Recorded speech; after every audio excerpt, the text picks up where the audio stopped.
Gusto na aking ibahagi sa inyo ngayon kung paano mag-reading ng submeter ng kuryente at kung paano mag-compute. Ngayon ang present reading ay 03618.2. Yung pula na yun dapat pala isasama yan, 0.2, 03618.2.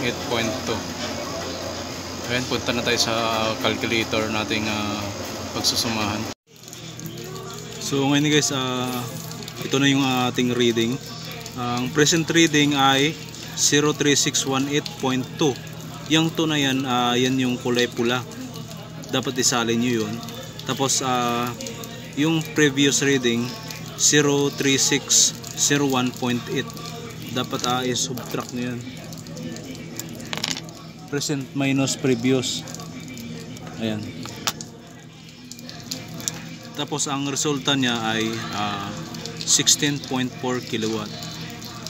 Yan po yung nakonsumo namin sa loob ng isang buwan.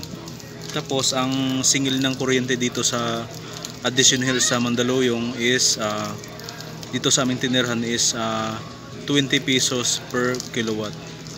So ang ano niyan, resulta niya is isuma natin dito sa calculator.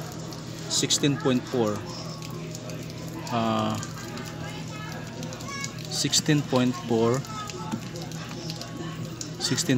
times 20.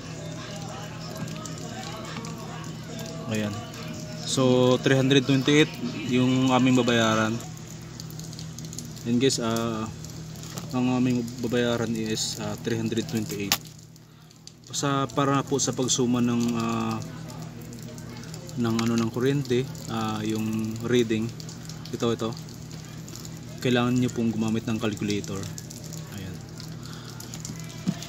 Iba kasi ang calculator talaga para hindi po kayo maisahan. Ayan. 36 yung present reading is 3618.2 minus 3601.8